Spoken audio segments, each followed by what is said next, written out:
Ladies and gentlemen, I am honored to now invite Professor Ranjit Kumar Goswami to deliver the special memorial lecture on W.B. Yeats at 160.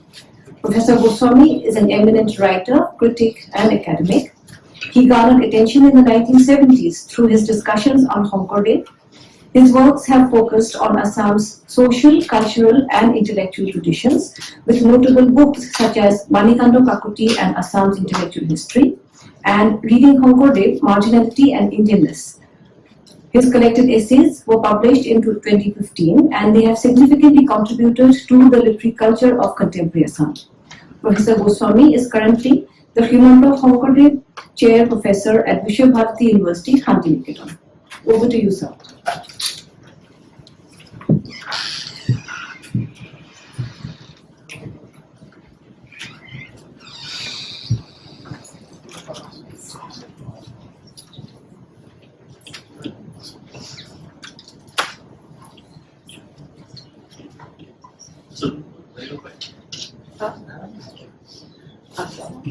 Vice Chancellor Professor Deka, Anubhav Tuluhi, Rekha, Rakhi, Professor Ranjan Batsaji, and friends.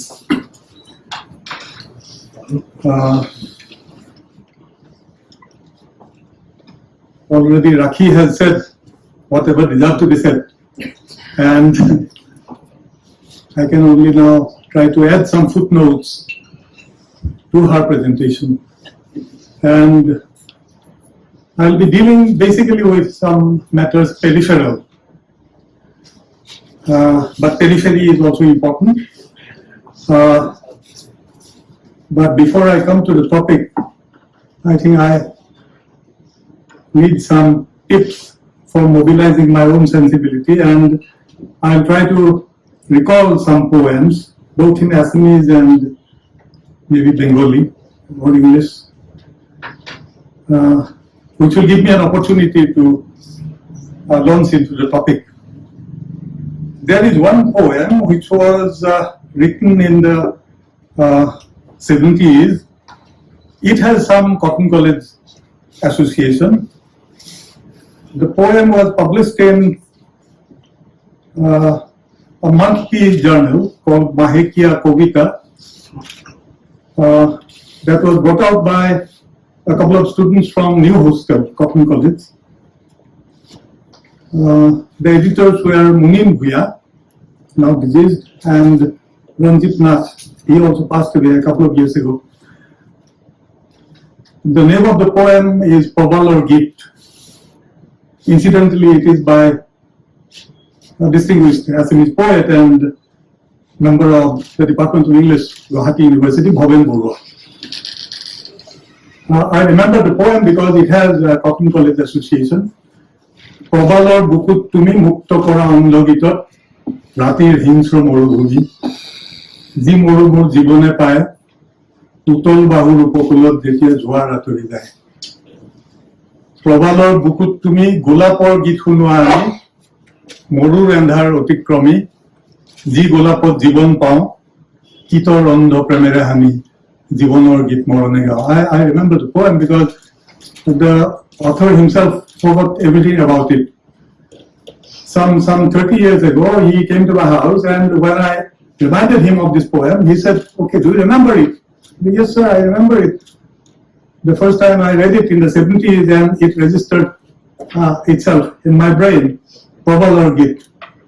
And I also told Bhoben Borua that without the influence of Yeats, it would not have been possible. Probal or Bukut Tumi Mukto Kora Ondo Gitot, Ratir Hingsro Morubhumi, Ji Morumur Jibone Paye, Utol Bahur Upokulot Jethiya Jhoar Atori Jay. Probal or Bukut Tumi Golapor Git শুনোৱা আমি মৰুৰ এন্ধাৰ অতিক্ৰমী যি গোলাপত জীৱন পাওঁ কিতৰ অন্ধ প্ৰেমেৰে হানি জীৱনৰ গীত মৰণে গাওঁ. Then you have already recited some of the poems I had in mind, but again, there is no harm in repeating them because they will give us an opportunity to discuss certain other things related to our topic.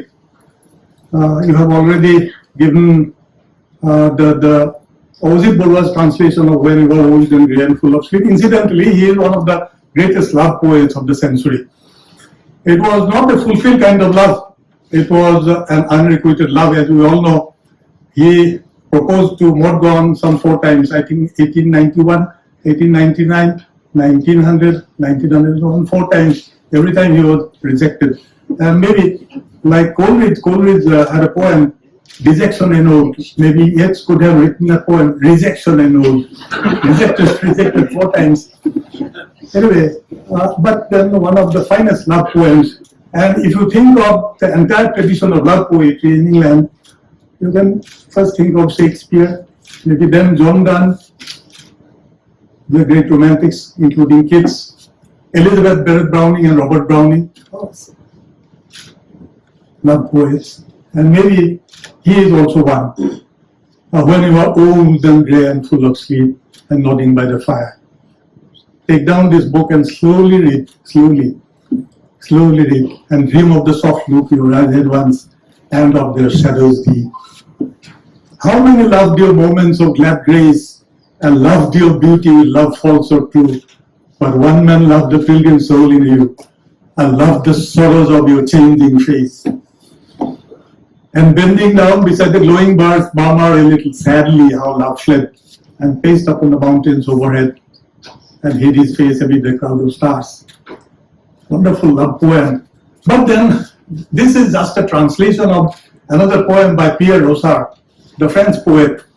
But at the same time, the translation is so different. The poem by Yeats is so different from the original written by Ronsard. You have already given us Sailing to Byzantium. There is no harm in repeating it because this reminds me of some other poems by Jivanananda Das, at least one by Jivanananda Das. একদিন যখন দেহ থেকে বার হয়ে যাব. Now, once out of nature, I shall never take my bodily form from any natural thing, but such a form as Grecian goldsmiths make. This is a poem from Bhatmalata Sen. You are all familiar with Bhatmalata Sen. This is a poem which was there in that anthology.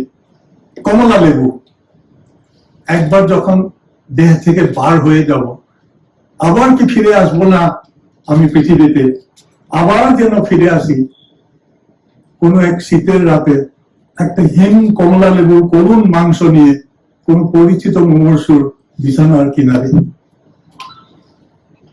একবার যখন দেহ থেকে পার হয়ে যাব, আবার কি ফিরে আসবো না আমি পৃথিবীতে।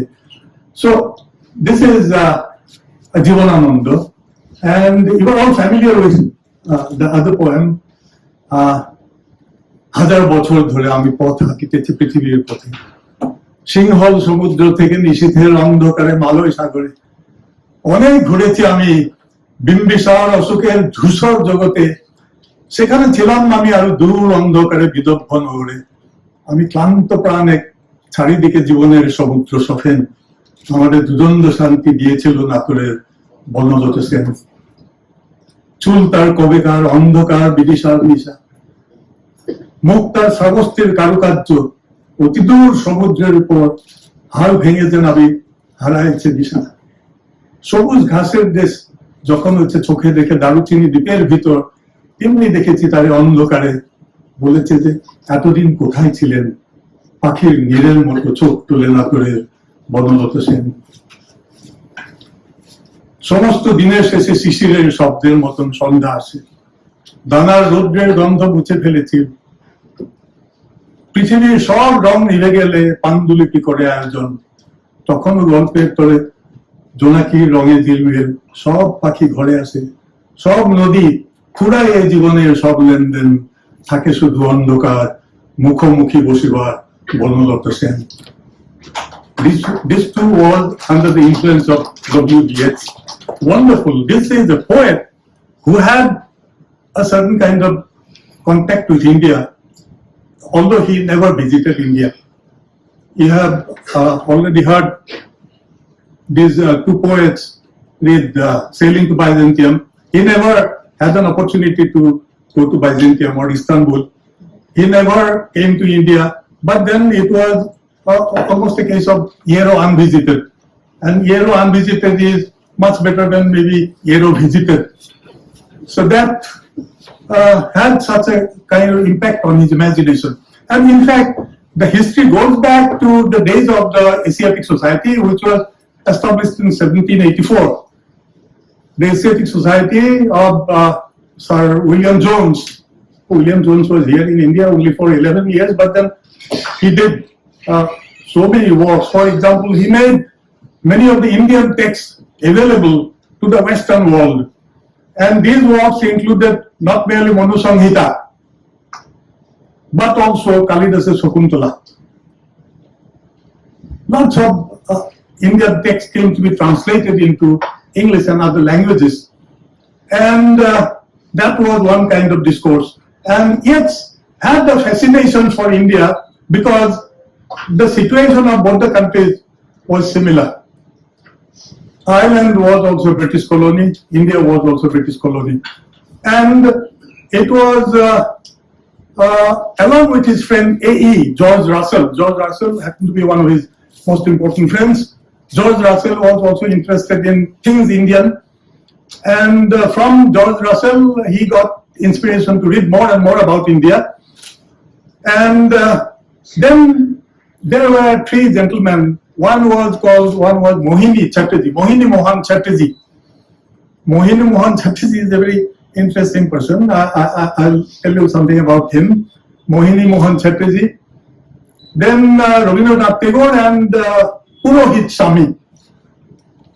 Mohini Mohan Chatterjee was first a disciple of a gentleman called Sivnarayan Paramhansa.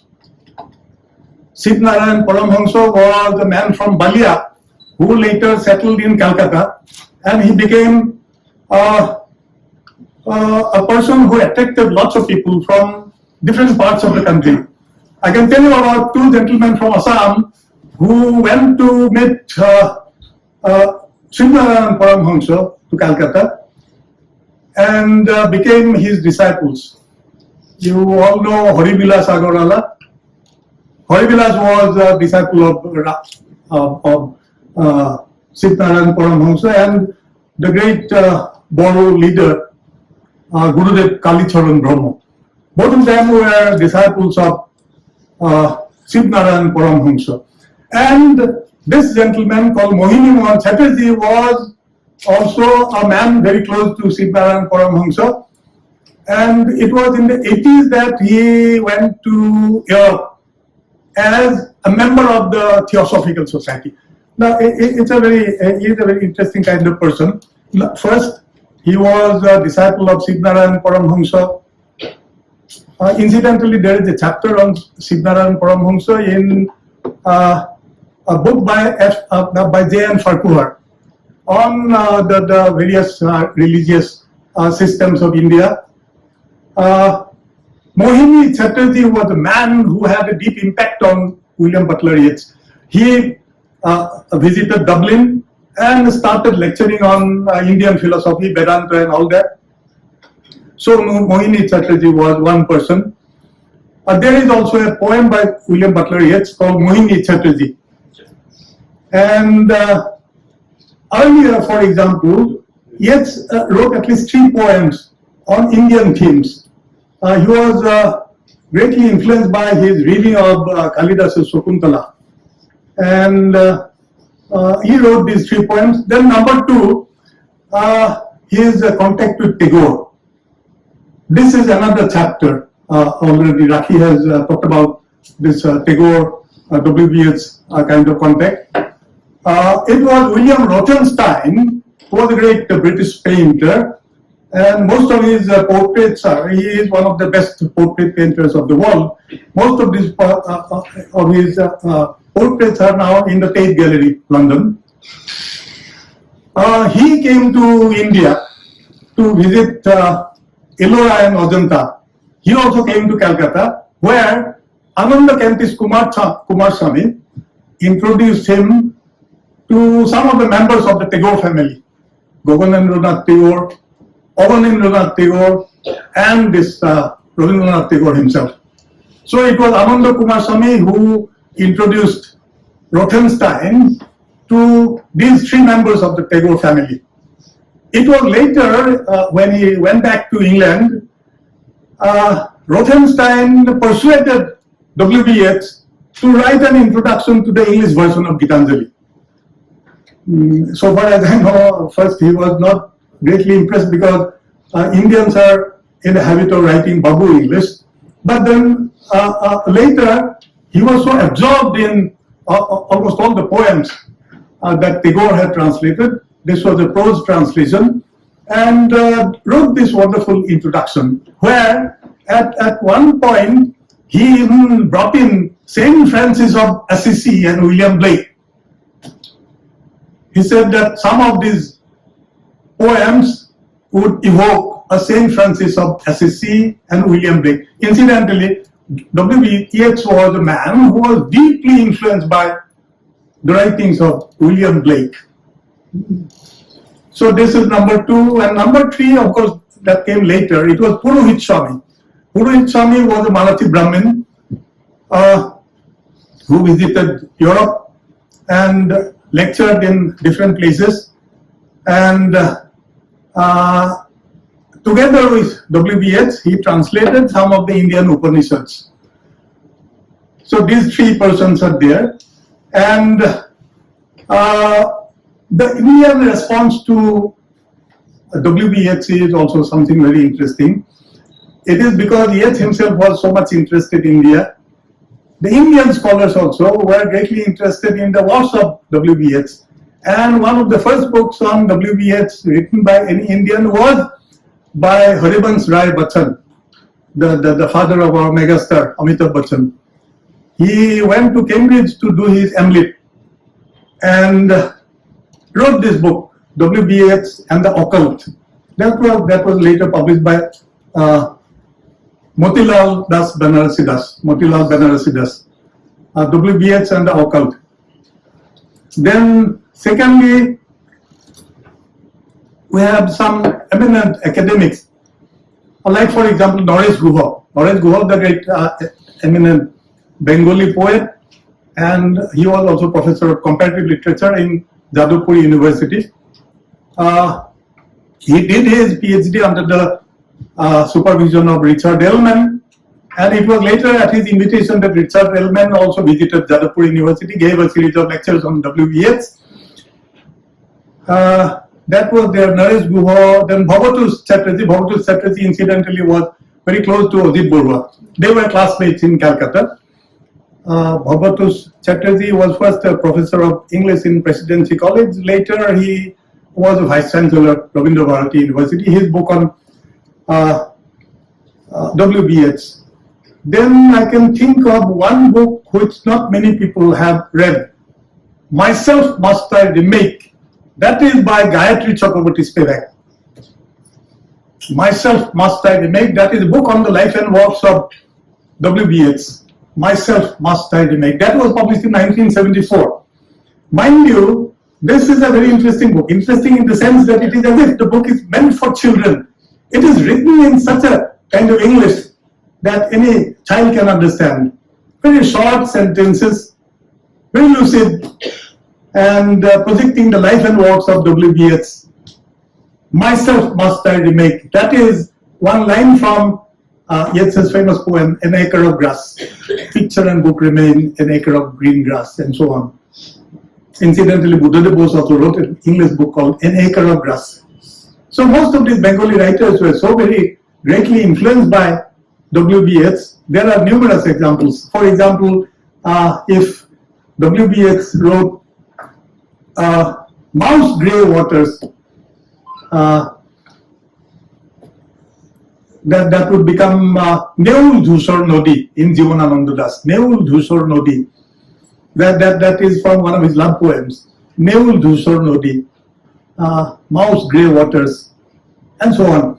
Anyway, this book by Gayatri Chakraborty Spivak, published in 1974, he is a very interesting book in the sense that not a great book insofar as there is hardly any analysis of his poems.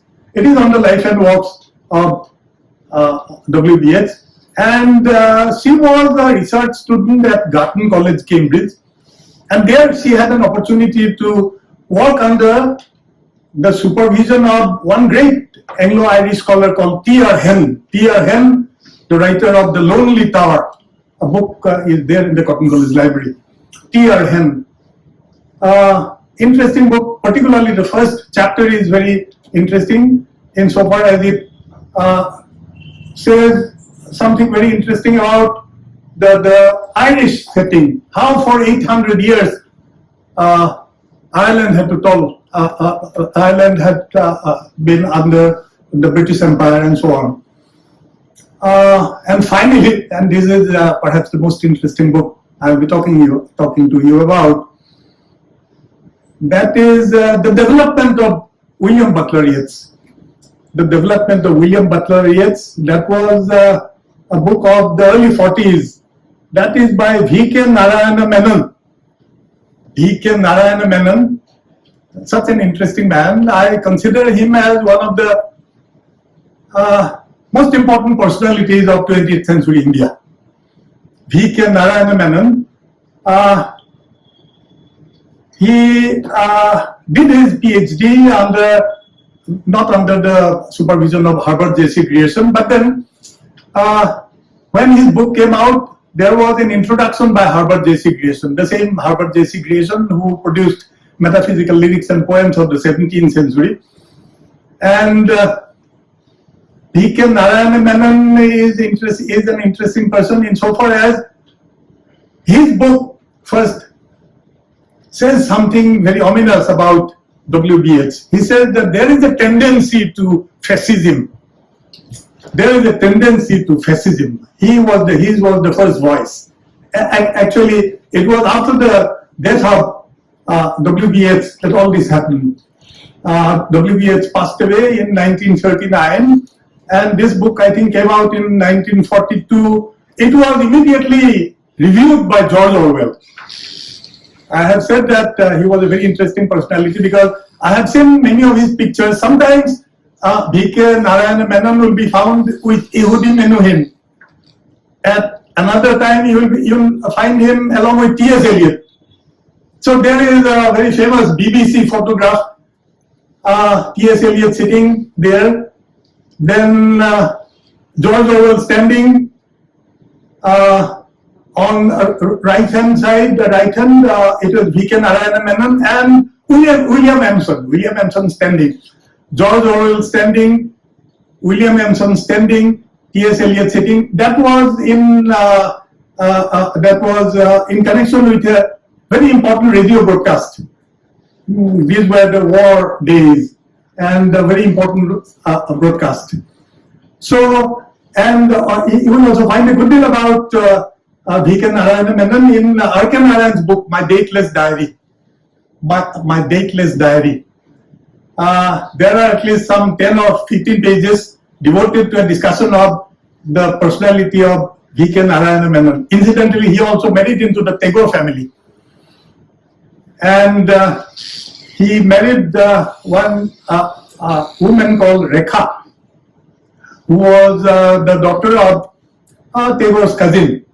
I think Professor Ranjan will be able to tell you more about it all.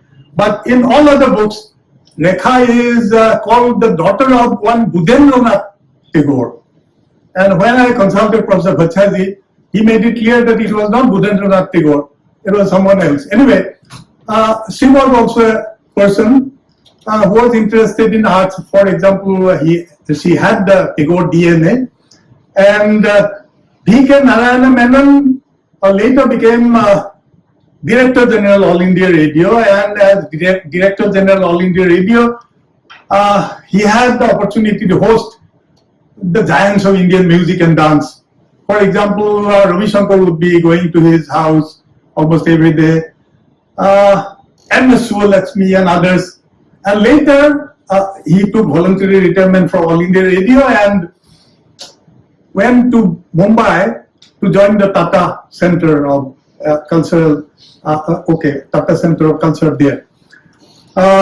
So this is V.K. Narayana Menon, and I consider his book on W.B. Yeats very interesting insofar as it gives gives you a suggestion about a tendency to fascism, something that is built into the modernist kind of rhetoric.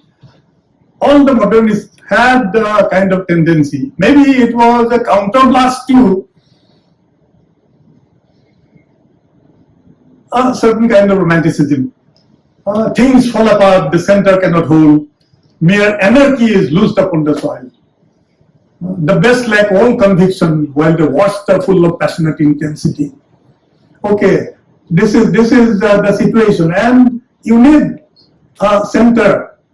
You are looking for a kind of center, and T.S. Eliot also had the same tendency. He called himself a royalist in politics, Anglo-Catholic in religion, and so on and so forth. Royalist. He was. W.B. Yeats was a very peculiar kind of man. He had a certain kind of weakness for the occult. He read all sorts of books. In fact, he read so much, and it was very unsystematic reading. Unlike in the case of T.S. Eliot, his was a very unsystematic kind of reading. He read everything. He read the philosophy of Plato, Plotinus, and also George Berkeley. George Berkeley was also an Irishman, incidentally. He has also referred to George Berkeley in some of his writings. Plato, Plotinus, George Berkeley, whatnot. And magic and witchcraft and sorcery.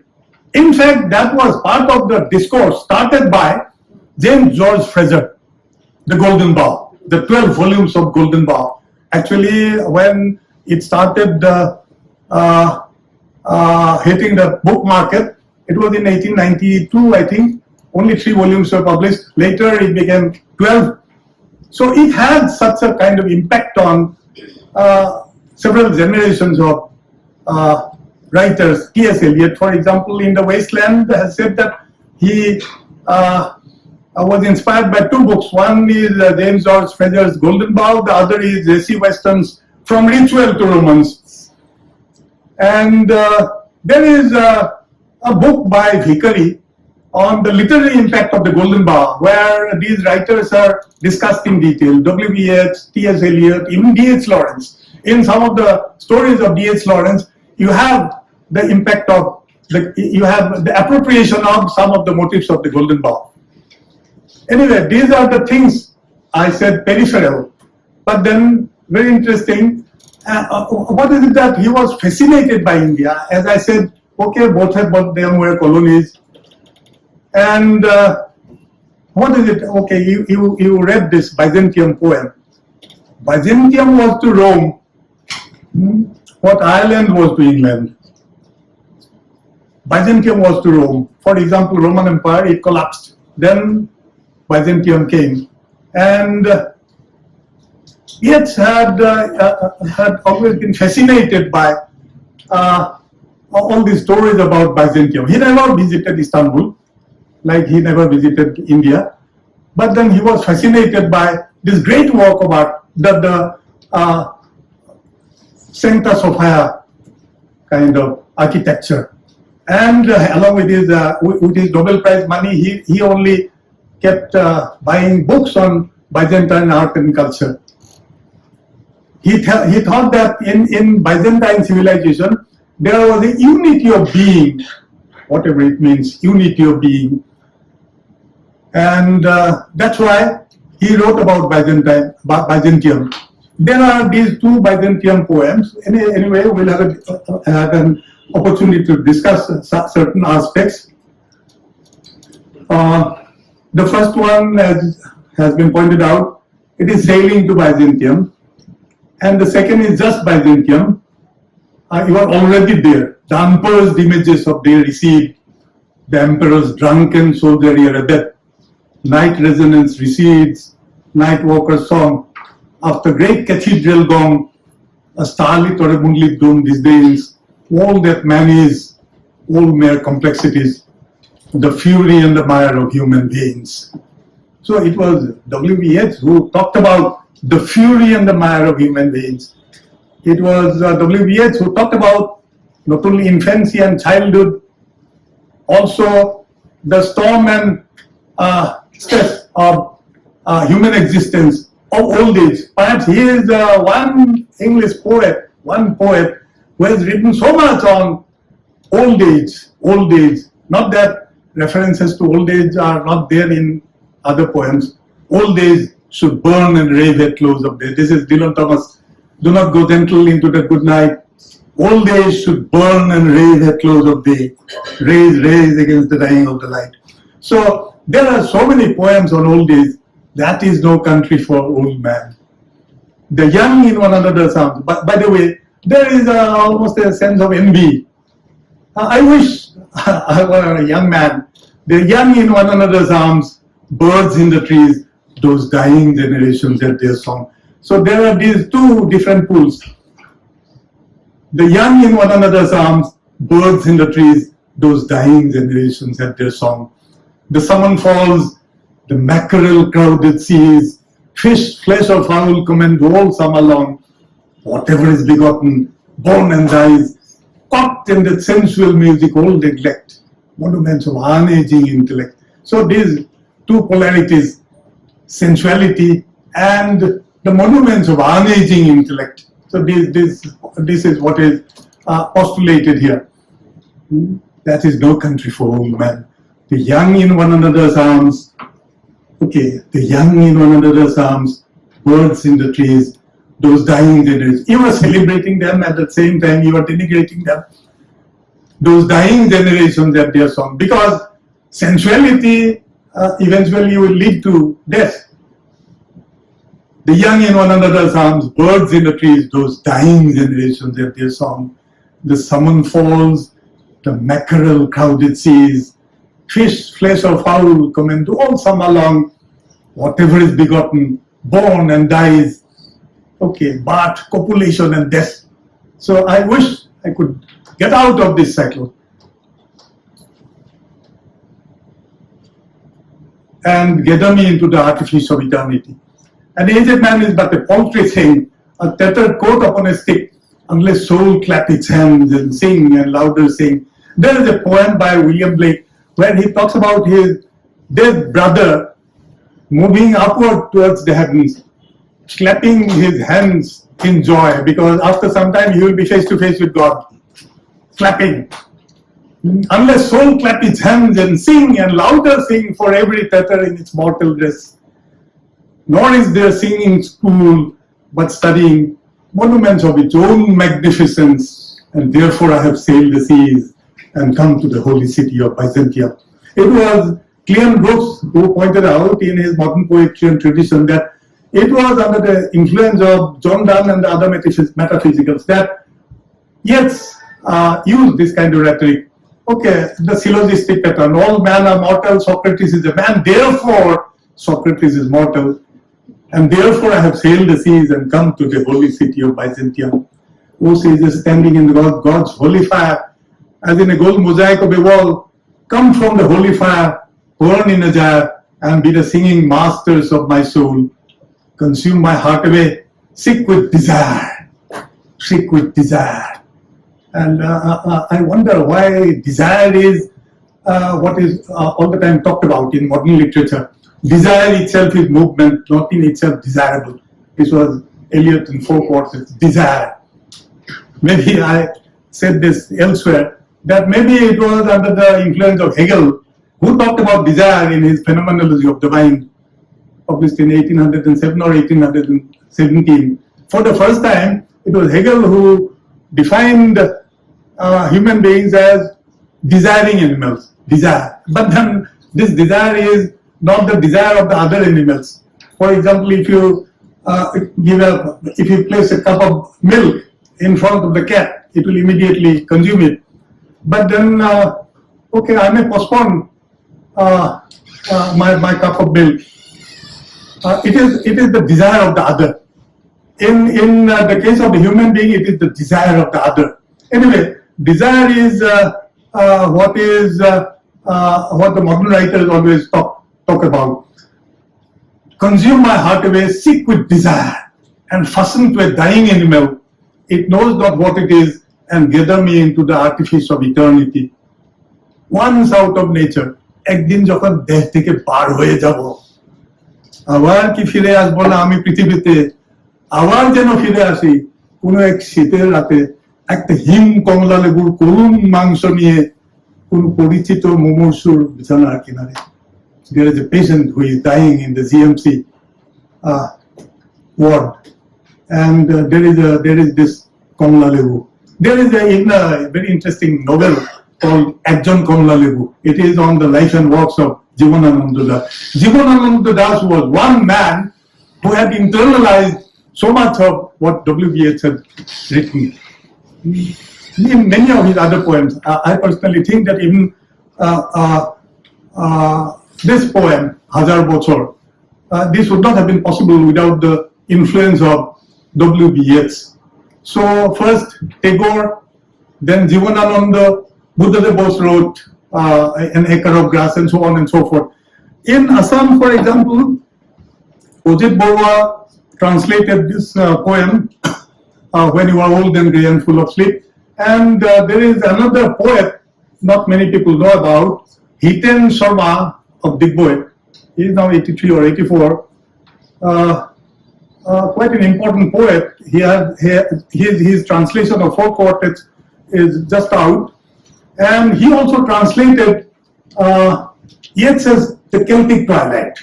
It was serialized in one Assamese periodical called Proka. The Celtic Twilight. Celtic. All of a sudden, in the 19th century, people started talking about the Celtic strain in literature. Even Besborwa, in his presidential address to the Assam Sahitya Sabha, talked about these 3 strains of literature: Greek, Roman, and Celtic. It was Matthew Arnold who first talked about on the study of Celtic literature. And W.B. Yeats was, to a certain extent, influenced by Matthew Arnold's postulations. So these are certain things, and there is one poem which every child knows, The Lake I Love Innisfree. Lake I Love Innisfree, interesting poem because it evoked both rapture and despair. When it was first published, for example, it is one of the early poems of W.B. Yeats. I'll arise and go now and go to Innisfree, and a small cabin built there of clay and wattles made. What do you mean by this small cabin? Well, you have found Eliot talking about the city blocks. His soul stretched tight across the skies that fade behind a city block, or trampled by insistent feet at 4 and 5 and 6 o'clock, and short square fingers stuffing pipes, and evening newspapers and eyes assured of certain certainties, the conscience of a vacant street, impatient to assume the world. His soul stretched tight across the skies that fade behind a city block. The architecture of Le Corbusier. Le Corbusier, who designed the city of Chandigarh. There are also instances of Le Corbusier architecture in Ahmedabad, Gandhinagar. Okay, this is the terror of straight lines, almost like matchboxes. Terror of straight lines, horizontal, vertical. His soul stretched tight across the sky. It is because of the city blocks that I cannot have a glimpse of the clear blue sky. So in contrast to all this, I would like to go to Innisfree and build a small cabin built there of clay and wattles made. 9 bean rows will I have there, and a hive for the honeybee. And I shall have some peace there. For peace comes dropping slow, dropping from the vales of the morning to where the cricket sings.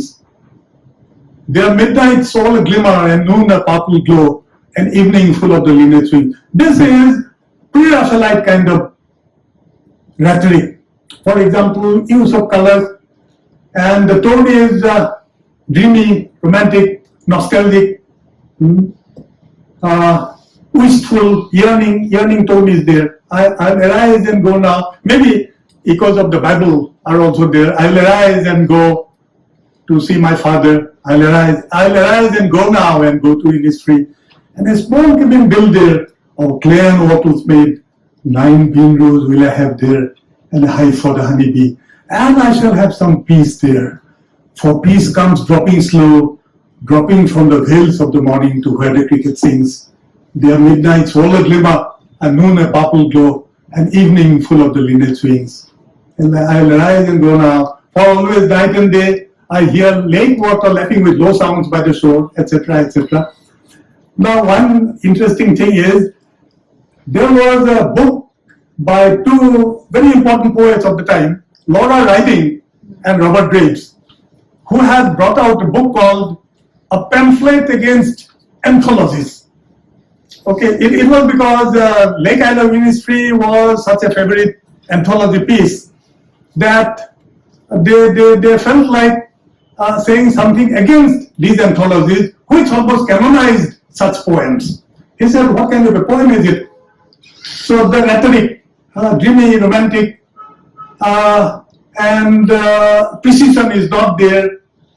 And what is it that you are standing on a London street and you are thinking of building something in history?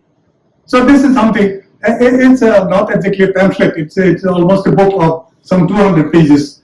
A pamphlet against anthologies. Pamphlet, because the anthologies normally canonize poems.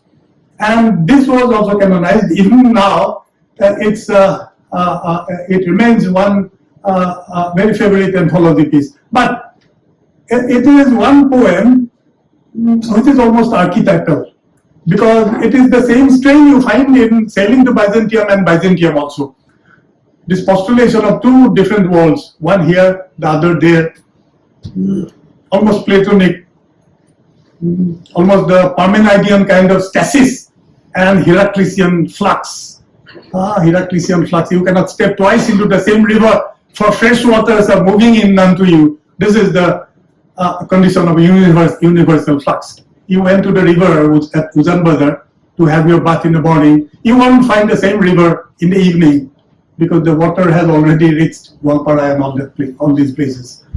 You cannot step twice into the same river, for fresh waters are moving in unto you. On the other hand, it was Parmenides who had postulated a philosophy of stasis. Okay, the world remains static, and it is because of your optical illusion that you find the things moving. Anyway, this is always there in the poetry of W.B. Yeats. The poems like the love poems, for example. Love poems, you have already given us one love poem.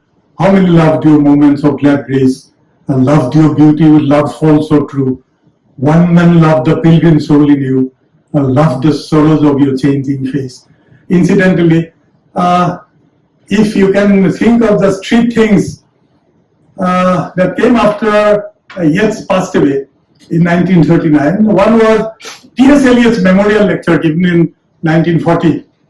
Another is a great poem, one of the finest poems written in the 20th century. It is In Memory of W.B. Yeats by W.H. Auden. He disappeared in the dead of winter. Wonderful poem, wonderful poem. And incidentally, this gentleman, W.H. Auden, was a poet of the 30s who had this Marxist kind of affiliation.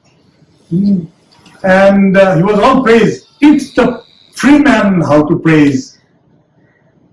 And this is a wonderful poem. In one of the sections, he has evoked the ceremony of the last rites, how William Butler Yeats was laid to rest. When the coffin was lowered down, okay, he said, "Art, receive an honored guest. William Yeats is laid to rest. Art, receive an honored guest. William Yeats is laid to rest," and so on. Wonderful poem. Then, of course, Morgan's reminiscences. Morgan has talked about their association with O'Leary, one of the Irish nationalists or separatists. Then Parnell, W.H. Auden also wrote one long poem on Parnell's death. Parnell was a man who inspired all these nationalists. And incidentally, everyone is familiar with the kind of nationalist that Morgan was. She was a radical type, and Yeats was a moderate. He never participated in these street fights and so on. And maybe that was one reason why Morgan never accepted his love. That is a different matter. But Morgan later said a number of times that the world should be grateful to me. He even said to William Butler Yeats that the world should be grateful to me because otherwise if you had married me, if I had married you, the world would have been deprived of these great love poems. Wonderful. And this is Morgan died 14 years after Yeats passed away in 1939. This is a very moving account of their association. Morgan first met Yeats in Yeats's father's house. Yeats's father was John Butler Yeats, a peculiar kind of man. He was called to the bar. He was barrister, trained barrister, but then he didn't do any kind of legal practice. He became an artist. He became a painter, a pre-Raphaelite painter of the school of D.Z. Rossetti, Christina Rossetti, and others. Pre-Raphaelite. And we also find this kind of pre-Raphaelite rhetoric in the early poems. But soon there was a kind of development. First, you notice the rhythm. I'll arise and go now and go to industry. It is as if with your eyes closed, you are yearning for something. I'll arise and go now and go to industry. Then suddenly you find another kind of rhetoric. No second Troy. Why should I blame her that she filled my days with misery? Now, after being rejected by Morgan, okay, he was in misery, but why should I blame her that she filled my days with misery? Or that she would of late have taught to ignorant man most violent ways. Why should I blame her that she filled my days with misery? Or that she would of late have taught to ignorant man. He had always had a kind of contempt for the mob, the crowd. And he believed in a certain kind of aristocracy, which, as has been suggested by George Orwell and also D.K. Narayana Menon, which led him to a certain kind of fascism. But at the same time, he was what he was, and a great man, great poet. In 1920, he wrote a poem called Second Coming. You are all familiar with Second Coming, turning and turning in the widening jar. The falcon cannot, the falconer. Things fall apart, the center cannot hold, their anarchy is loosed, and so on and so forth. There he has, many people think that he is, there is a kind of clairvoyance. Clairvoyance is the word. Madame Sosostris, the famous clairvoyant, had a bad cold. Yeah, clairvoyance. There is a peculiar kind of clairvoyance here. It was as if he had anticipated what would happen later in the 30s or the 40s, the advent of Hitler. The advent of Hitler, advent of Stalin, for example. This was what was anticipated in this poem, The Second Coming. The Second Coming. There he talks about the desert. And desert is a word which also occurs in W.H. Auden's poem, In Memory of W.B. Yeats. And in Bhaben Bua's poem also, Morubhumi. Probalar bukut tumi mukta kora ondo bitor, ratir hingsra morubhumi. যি মোৰ জীৱনে পায় উতল বাহুৰ উপকূলত যেতিয়া জোৱাৰ আঁতৰি যায় প্ৰবালৰ বুকুত তুমি গোলাপৰ গীত শুনোৱা আনি মৰুৰ এন্ধাৰ অতিক্ৰমী যি গোলাপত জীৱন পাওঁ কীটৰ ৰন্ধ প্ৰেমেৰে হানি জীৱনৰ গীত মৰণে গাওঁ. So this is how the great Yeats has inspired poets to write in a new kind of idiom. For example, in the 1940 lecture, memorial lecture, T.S. Eliot said that he is the greatest English poet, greatest in the language or in any language. He even went a step further. He said that in any language, the greatest poet in any language. And when you trace the development of Yeats from the Lake Isle of Innisfree down to under Ben Bulben, you find that there are changes of a kind almost unexpected. For example, from that idiom, from the pre-Raphaelite idiom to the trees are in their autumn beauty, the woodland paths are dry. So these sentences, clear, bare, naked, natural kind of writing.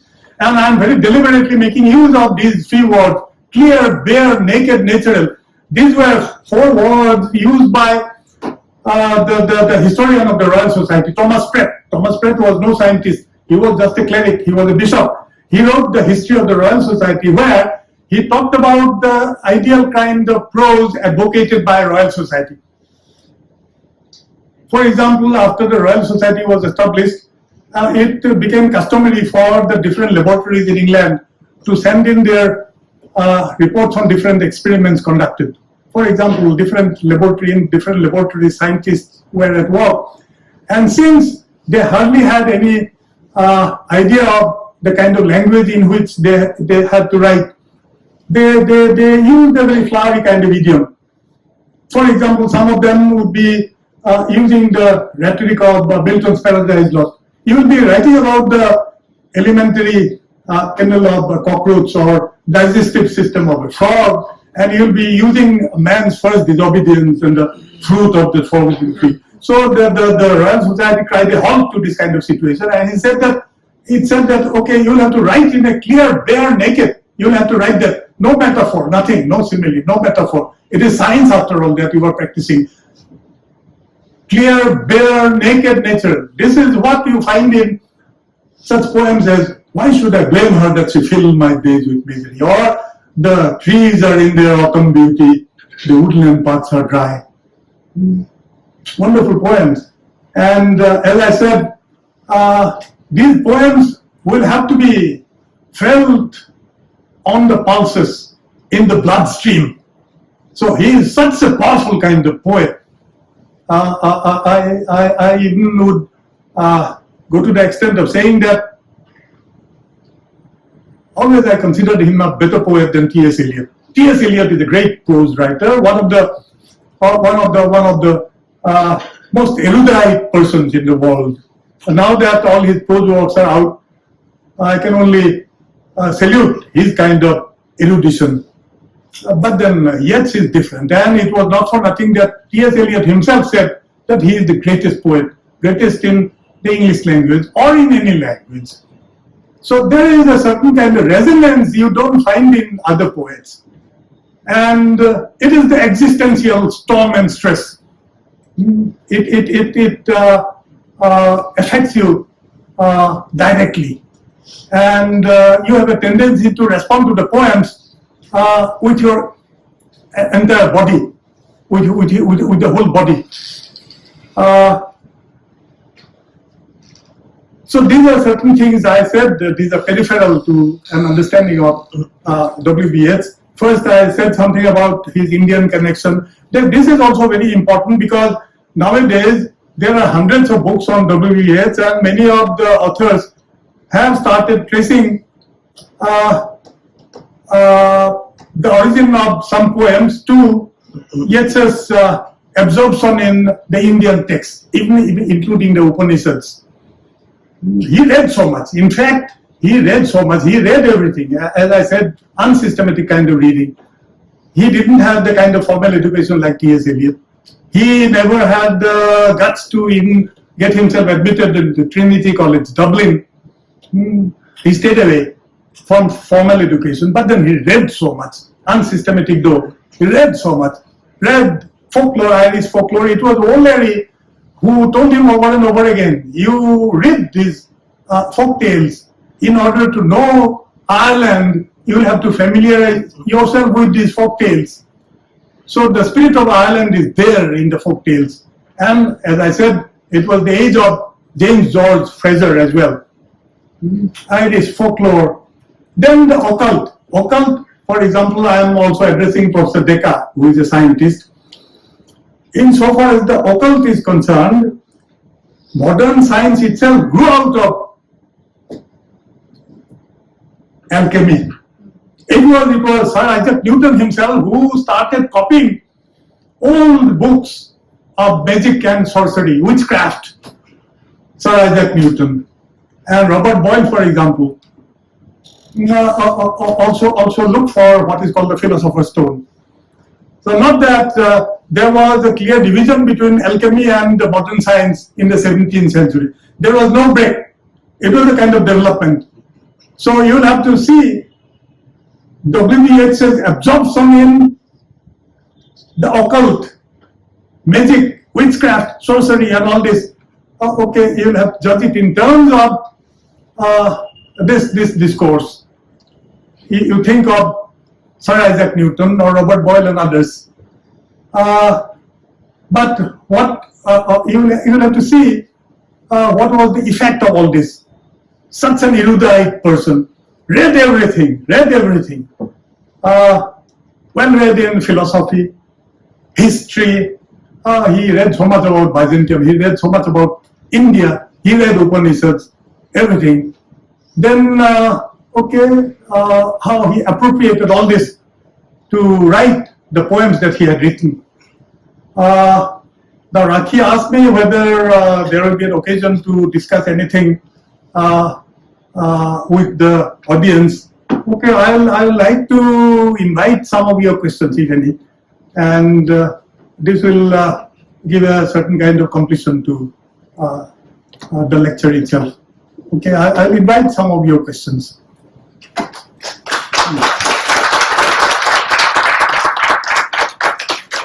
So Yeats will have to be studied in terms of the impact that he had on Indian literature. I know only these two literatures, Assamese and Bengali.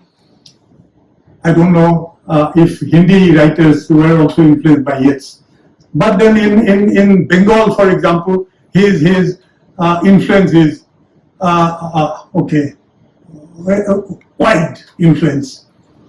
Particularly these writers, Jivanananda, Buddhadev Bose, also the earlier writers, particularly it started from Jivanananda, great poet, one of the finest poets of Indian literature. In the post-Tagore era, he is the greatest. No one would be, you can't think of anyone else. In Assamese, the influence is not so much. Ojit Borua read W.B. Yeats, and incidentally, it was the poet Nilmani Phukon who once told me that, Ranjit, I didn't have an opportunity to read W.B. Yeats properly. No one told me about his importance. I had an occasion to discuss W.B. Yeats with him, and he said that it's a pity I couldn't read him properly. Such a great poet. The resonance, for example, you just read some of the lines and they strike you, and it will have to be existentially felt. Everything, infancy, childhood, youth, old age, particularly his old age poems, old age. I don't know why right from the late 50s he started talking about the old age. He died at the age of 74, I think. When he passed away, he was just 74. But from the late 50s, he started talking about the old age, the problems he had faced. And he died not in England or Ireland, he died in distant France. And after he passed away, Morgan immediately went there, accompanied by his son, who was the External Affairs Minister of the New Ireland. And they brought his body to Ireland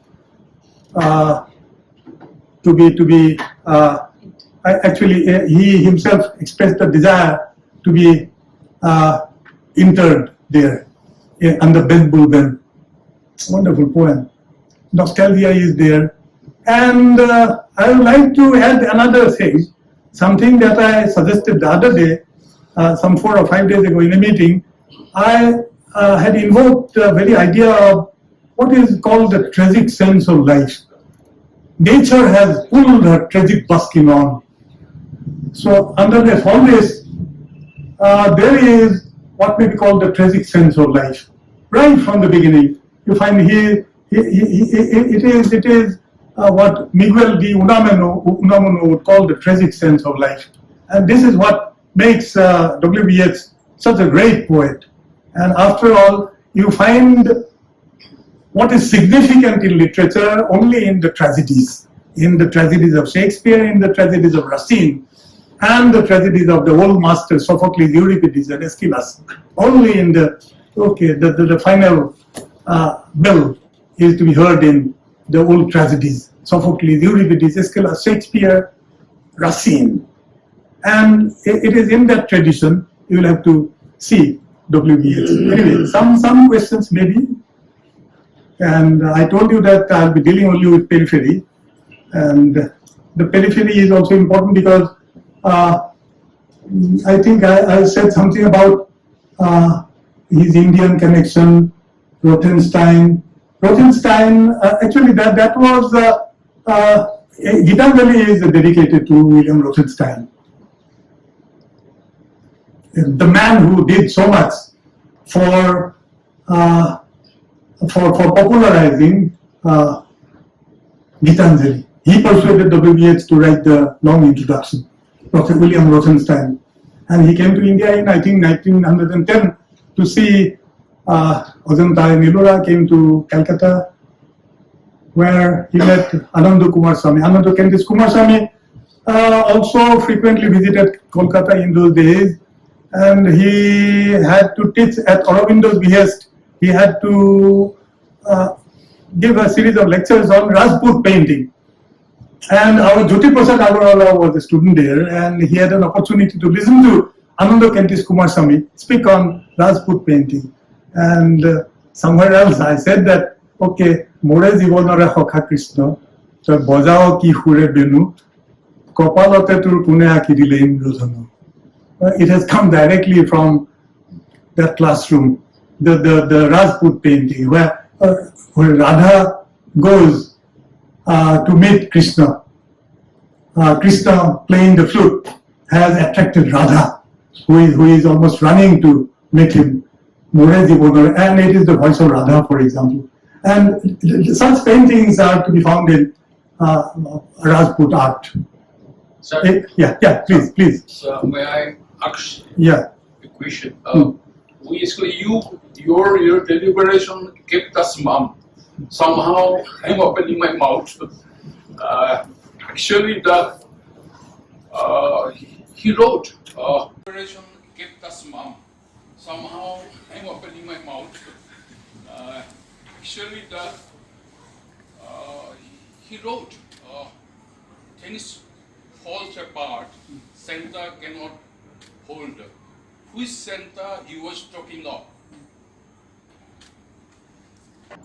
Things falls apart. Santa cannot hold. Which Santa he was talking of? You can go back to Matthew Arnold's Culture and Anarchy. And Edmund Burke also talked about this kind of center. Edmund Burke, who talked about French Revolution, came down heavily on the so-called culture of the mob.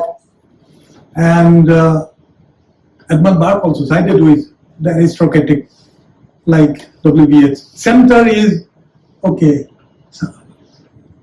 thought, thinking. Okay, there is so much that goes against thinking. That goes for example, what is it that most of the time WBH stayed away from these street demonstrations and all that. Why should I blame her that she filled my days with misery, or that she would of late have talked to ignorant men most violent ways? Violence. Of course, it is another matter that it was Karl Marx also who said that violence is the midwife of a new society. Violence is the midwife of an old society pregnant with a new one. Violence. But then these were people, Edmund Burke, WBH, they were people who rejected this idea at all. Violence. Much like Mahatma Gandhi, for example. Violence. The street demonstrations. Okay, it is the still point of the center. The center cannot hold. Things fall apart. The center cannot hold. Incidentally, there is the novel by Chinua Achebe, Things Fall Apart. What is it that? Okay, the overall impact of WBH on world literature. Even Chinua Achebe had could write this novel called Things Fall Apart. Okay, the center is. Yeah, so even in Hindi literature. So I talked to Kedarnath Singh, most prominent poet. Perhaps you have heard about him. He also liked the poem. He told me that I was influenced by that particular poem of Yeats.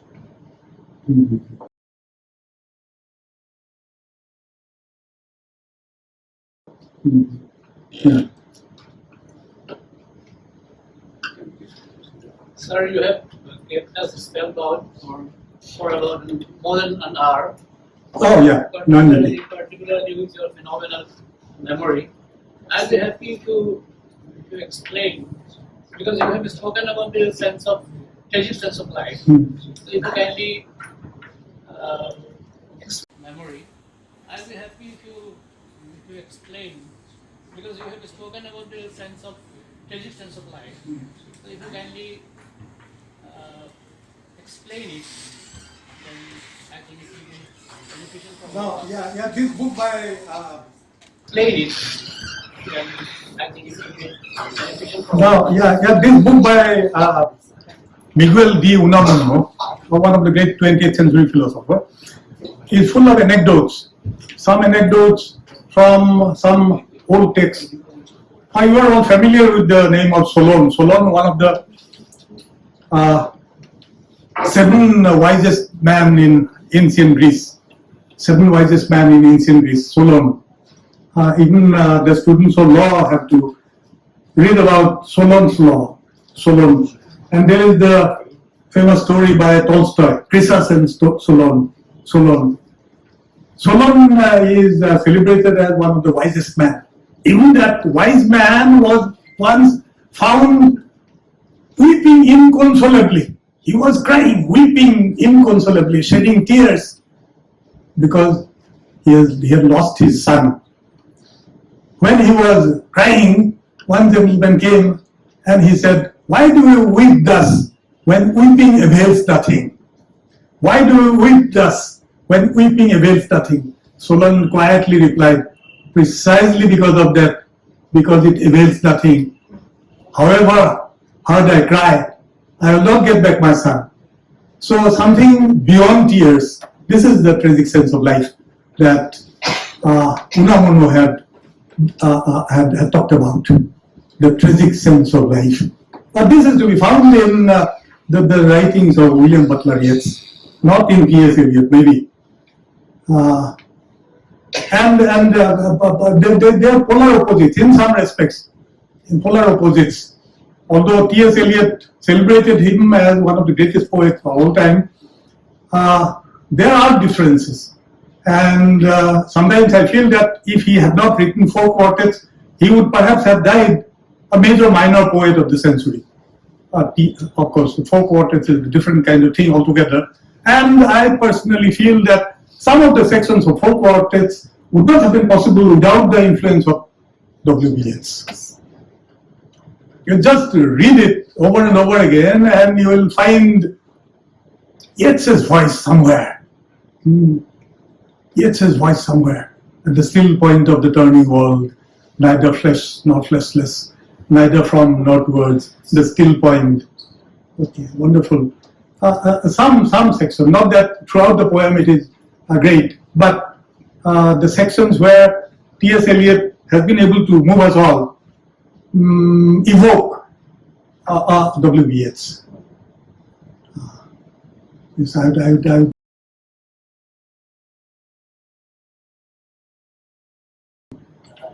to receive. Yeah, please. Yeah. Yeats wrote.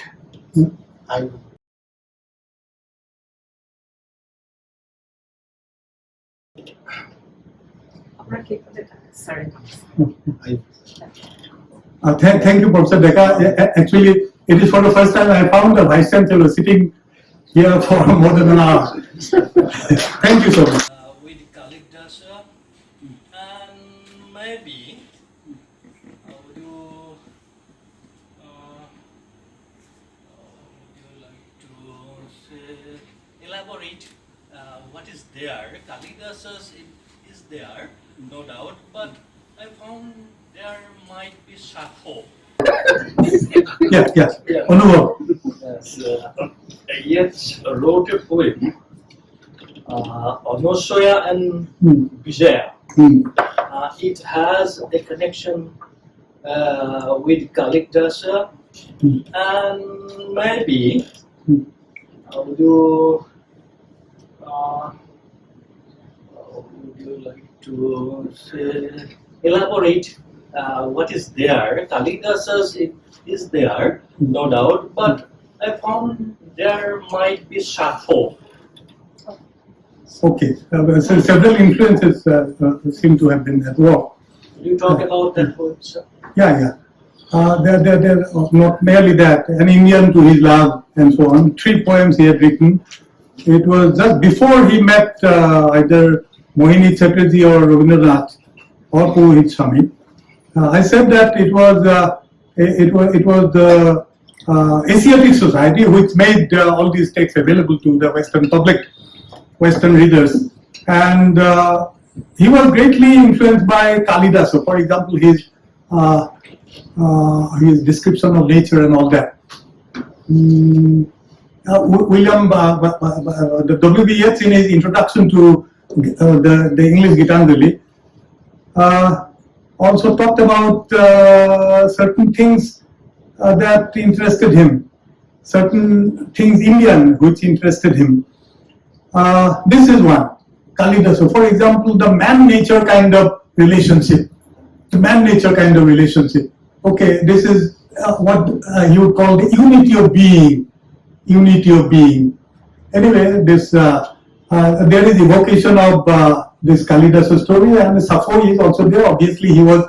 I said that he was a man deeply read in so many things, unsystematic reading. But then all this came to be harnessed in his poetry.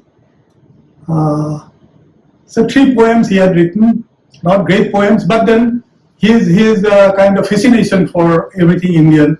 What is it that in the 30s he started reading the Upanishads? Of course, Purohit Swami was there. Earlier, okay, I forgot to tell you one thing. Mohini Mohan Chatterjee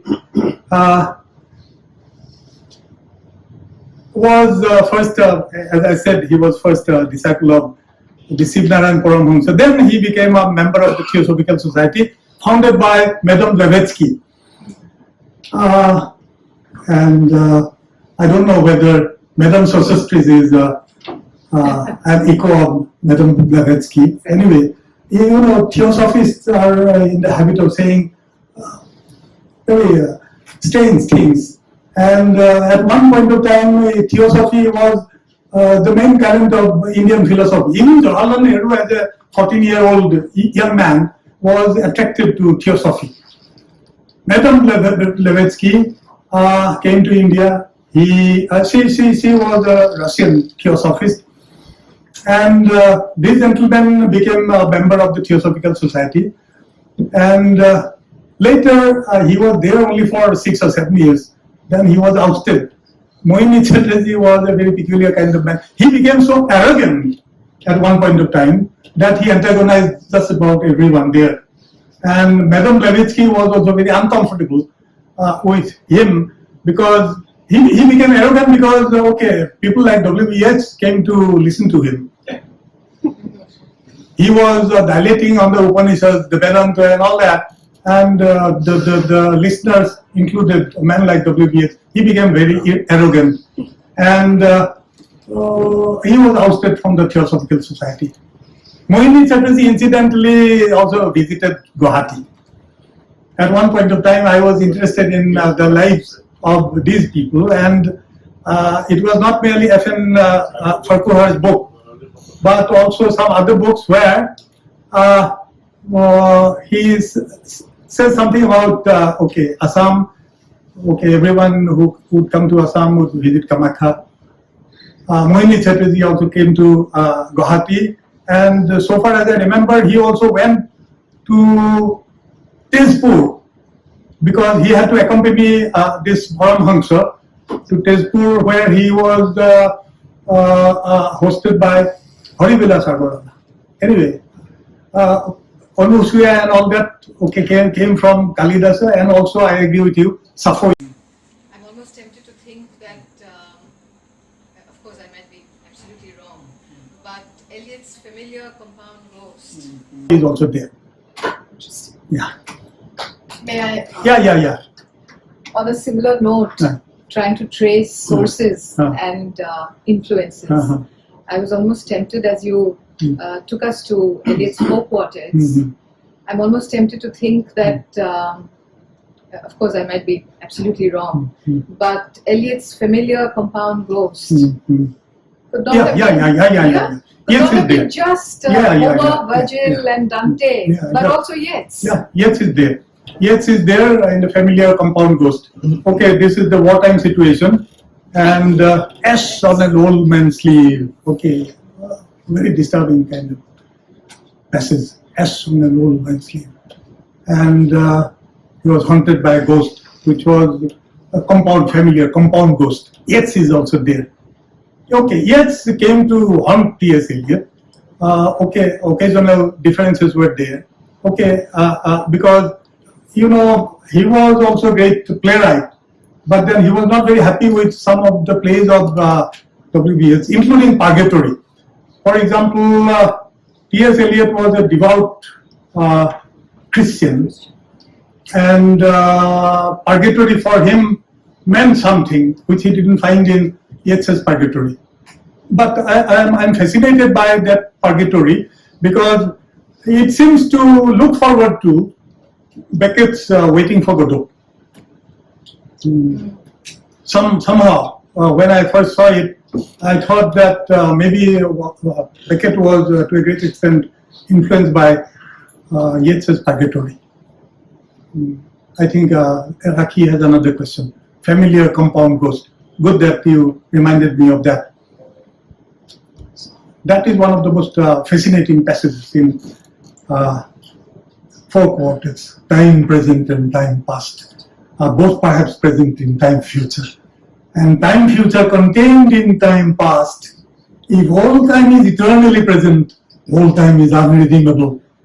What might have been is an abstraction, remaining a perpetual possibility only in a world of speculation. What might have been and what has been point to one end, which is always present. Footfalls echo in the memory, down the passage we didn't take, towards the door we never opened, into the rose gardens. My words echo thus in your mind, but to what purpose? Disturbing the dust on bowl of rose leaves, I do not know. Wonderful. But then throughout you will find Yeats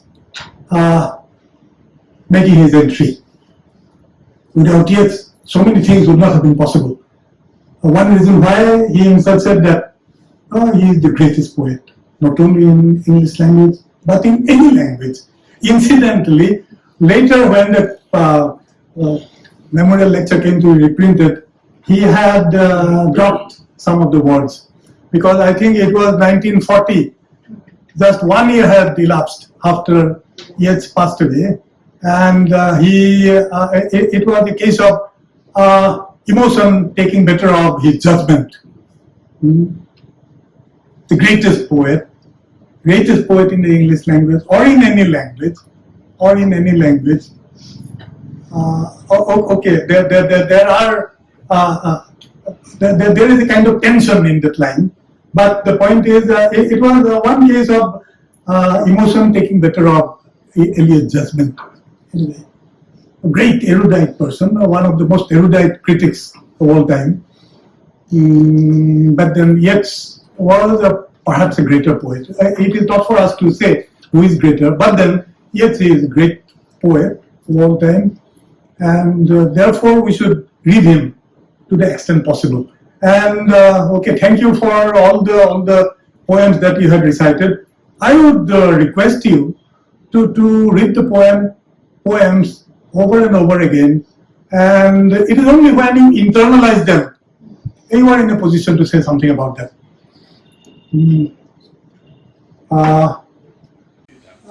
Fascism was a kind of counterblast to the One minute. Yeah, please.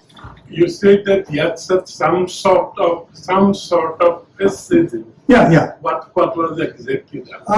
Fascism was a kind of counterblast to the excesses of democracy, or the democratic kind of in the For example, in the 19th century also, you find the excesses of democratic kind of demonstrations. So I'll just give you another example. There was a kind of fascination for this kind of dictatorship in Assamese literature also. আজি বন্ধু কি সন্দেরে সমাগত বিরত নর নারায়ণ রূপ পঙ্কিল পরাধীন কুঞ্চিত চিত মন নাই ফুল চন্দন ধূপ দূর দাপরত শুনিছো পাণ্ডবে জয় কৰি সপ্ত ধৰিত্ৰী যজ্ঞ ৰাজ হুয়ে কহিলে সম্পাদন সম্ৰাত হৈ এক ছত্ৰী dictatorship. And it was this that many of the modernists also had also talked about, a kind of fascism that V.K. Narayana Menon suggested towards the end of this essay. This is not a very long essay. This was just 150 pages or something like that. It is towards the end of the book. He has made this suggestion, which George Orwell liked very much, and he reviewed it. And nowadays, the pity of it all is that George Orwell is talked about, but V.K. Narayana Menon is forgotten. So there is a tendency, but then he didn't elaborate it.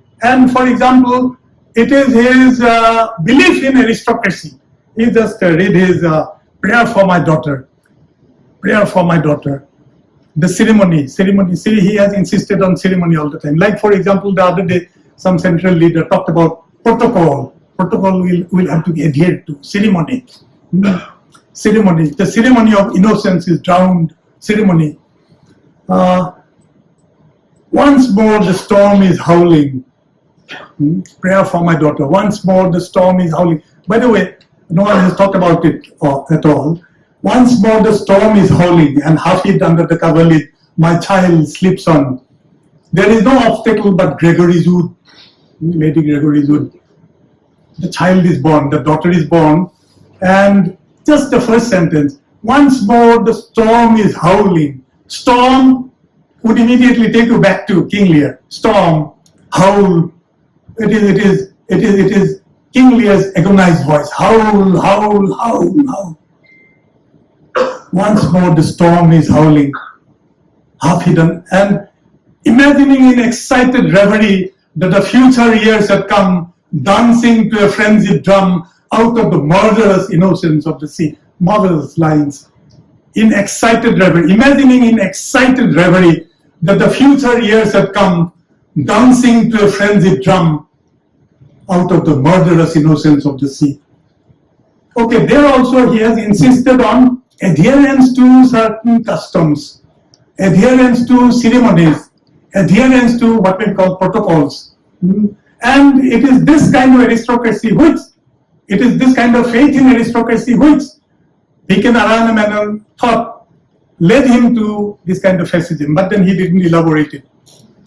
And this is what is common to many of the modernists, like T.S. Eliot was one, even D.H. Lawrence in some places. For example, it signifies a kind of order against chaos. You have a tendency to associate these demonstrations with chaos, and in contrast to all this, okay, this is culture against anarchy. Culture, anarchy, fascism. I don't know whether fascism is the word, but this is all the time there. And after Yeats passed away, this became one of the talking points. I don't know whether it was V.K. Narayana Menon who started it, but it is there. And you can't ignore this as well. But the point is, there is one question of writing well. It was in his in memory of W.B. Yeats. He said, the time has excused, time has forgiven many people. Paul Claudel for writing well. And whether he believed in fascism or not is another matter. But then the poems that he had written would remain friend to man, just to quote Yeats. So that kind of fascism. You may call it fascism, you may not call it fascism, but then there is a kind of quest for order against chaos. That's all. Order against chaos. Another last question, maybe. Yeah, please. Sir, thank you so much. Your lecture almost transported me back to those This is Rajashree. classroom lectures. Rajashree. Yes, sir. Yeah. So this is not really a question. It's just something that I'm sure you must have also noticed already and you must have already traced. When you were talking about the late kind of ministry classroom lectures. Rajashree. Yes, sir. Yeah. So this is not really a question. It's just something that I'm sure you must have also noticed already and you must have already traced. When you were talking about the late kind of ministry, this is something that I have personally always felt about the poem, that this is such a versified form of Walden. And then I'm maybe also able to find a suspicious Indian connection here again, because Thoreau again was a person who was so highly influenced by ancient Indian philosophy, and I think he carried a copy of the Bhagavad Gita to his cabin on Walden. So I'm just reminded of that as well. Yeah.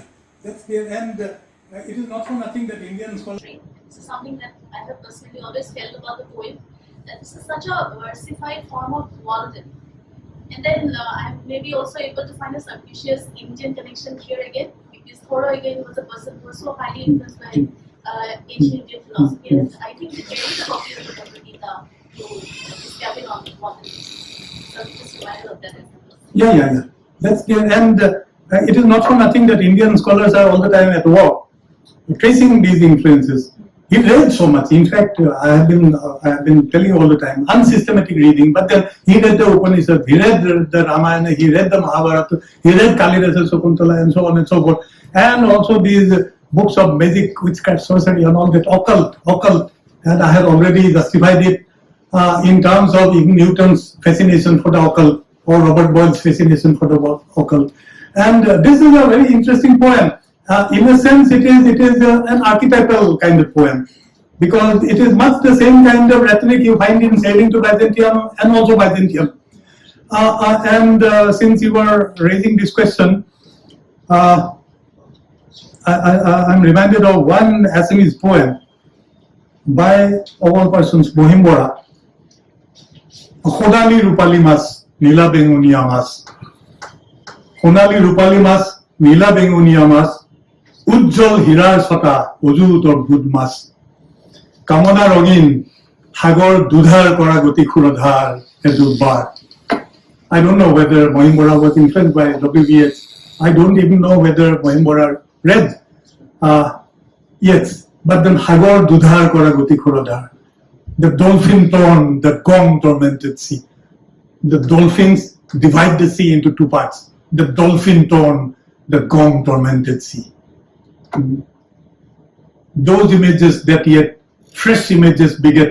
This is on creativity. This is a magnificent poem on creativity, the creative exercise. The unpursed images of their receive. The emperor's drunken soldiery, that night resonance recedes, night walker's song, after great cathedral gong. A starlit or a moonlit dome disdains all that man is, all mere complexities, the fury and the mire of human veins. The fury and the mire of human veins. Before me floats an image, man or shade more than man, more image than a shade. For head is bobbing, bound in mummy cloth, may unwind the winding path. A mouth that has no moisture and no breath, breathless mouths may summon. I hail the superhuman. I call it death in life and life in death. Miracle, bird or golden handiwork, more miracle than bird or handiwork, and so on and so forth. It is finally a poem about creativity, and it is to be noted that it was not for nothing that he read all these books on magic, witchcraft, and all that. He had also his faith in the superhuman. I hail the superhuman. I call it death in life and life in death. And incidentally, in the poetry of Rilke also, you find different angels. In the poetry of Sankhogos as well, as I had pointed out in one of my Bengali articles on Sankhogos. Incidentally, I also wrote 3 articles in Bengali, and my Bengali was corrected by Professor Usha Ranjan Bachchati. It was so bad. Anyway, I don't believe that. he had corrected it. Otherwise, it would have been horrible. Anyway, but then, Shankhu Ghosh also used these angels. Then, towards the end of my article on Shankhu Ghosh, I raised the question whether it is Rilke's angels or Eliot's familiar compound ghost. You don't have an answer. So you have explored everything, and it is not for nothing that poetry is called an exploration of the possibilities of language. It is the exploration of the possibilities of the human heart. Everything, exploration. And there are more things in heaven and earth, Horatio, than are dreamt of in your philosophy. Not that you are satisfied only with what you see around, the things around. There may be certain other things as well, the supernatural, although we may not believe in all this. But Newton believed in all this. And just think of this young Sir Isaac Newton copying pages after pages of these old books on magic, witchcraft and sorcery and all that. All this is there and documented in the biographies of Sir Isaac Newton and also in the histories of science. And also, as I pointed out, in Robert Boyle. Your question led me to all this, Robert Boyle and Sir Isaac Newton. Anyway, one last question, If it has not become boring. Boredom with horror.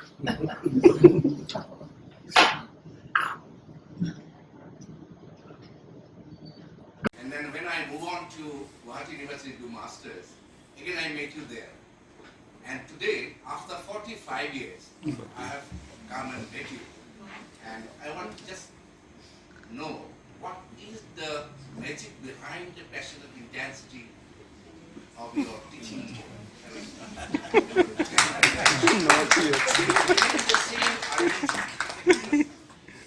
Which was 45 years before, the same RDG. What is the magic behind your passionate intensity? Magic, witchcraft, sorcery. It could be comment. Last comment. Anyway, thank you for organizing this lecture. Personal question, sir. You taught us English when I was a student of university. And then when I moved on to Guwahati University to do masters, again I met you there. And today, after 45 years, I have come and met you. And I want to just know what is the magic behind the passionate intensity of your teaching.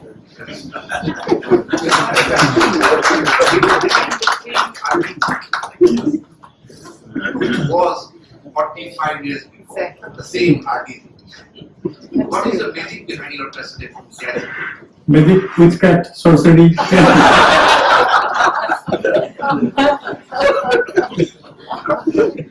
Poetry itself is natural magic. And it was Yeats who said natural magic. Natural magic is the name of a book published by Cambridge University Press. Natural magic. You have to read it with your entire being. As T.S. Eliot suggested, it is not merely a case of responding to a poem with your brain or your heart. As T.S. Eliot himself suggested, even your digestive system will have to respond to it. Not merely the mind and the heart, also the digestive system. So something that will have to be existentially felt of the pulses. The unpursed images of day received, the emperor's drunken soldier in a bed, night resonance recedes, night walker's song, after great cathedral gong, the starlit, not merely the mind and the heart, also the digestive system. So something that will have to be existentially felt of the pulses. The unpursed images of day received, the emperor's drunken soldier in a bed, night resonance recedes, Night Walker's song, after great cathedral gone, the starlit or remotely dome distance. I gave you this poem by Bhoven Burwa because he is now what may be called persona non grata. I don't know. He has forgotten himself. He has become an apology for his earlier self. For the last 5 years, he has been there in a place called Bhangagar. And when I contacted his wife, he said that, okay, he can't do anything. He has forgotten everything. He has forgotten his brother, sister, everything, everyone. So just an apology. That's why I gave you this poem, one of the moving poems which he himself had forgotten. And when I told him about this poem, he immediately went home. Actually, we were in quarter number 9 and he was in, I think, 11 or 12. He immediately went back home and brought a sheet of paper. He said, you please give me the poem, you write it. I did it, and I think it was published in the next anthology. First it was Probalor Bukut Tumi Mukta Kora Ondo Gitor. Then he changed it to Probalor Hojja. This is another thing, the coral reef, the formation of the coral island, formation of the coral reef, and so on. And Probalor Bukut Tumi Mukta Kora Ondo Gitor, Ratir Hingsra Morubhumi. And I suspect that this Hingsra Morubhumi is the kind of desert that W.B. Yeats had talked about in the Second Coming, the desert. Desert. There are so many poems and there are so many novels on the desert. Yeah. Anyway, it was such a pleasure being with you. Thank you so much, and thank you, actually.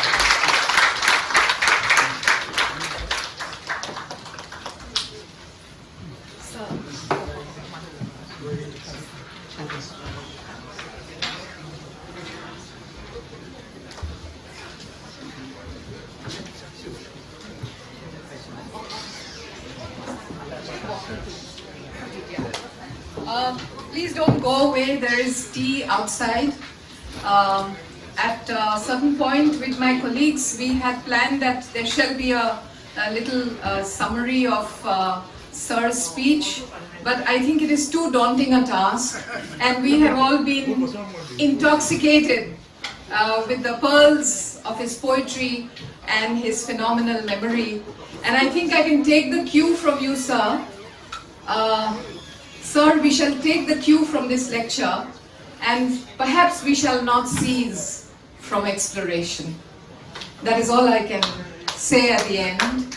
And thank you very much. But just to complete the honors, we have a formal vote of thanks by Ranjit Kumar.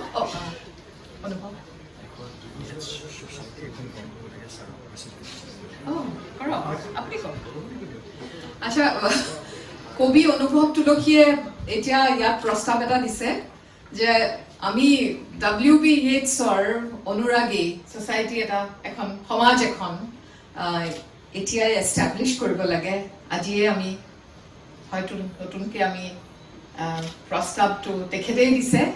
So perhaps we can all form a society of WB Yeats's readers, admirers, or a WB Yeats society. So Saralay a প্ৰস্তাৱটো দিয়া হ'ল।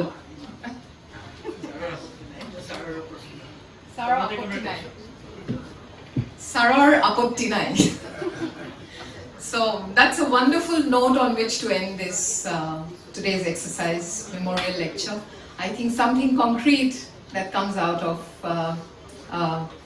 one afternoon and a magisterial lecture of 2 hours, almost 2 hours. I think it's mesmerizing, and I think the rest is silence.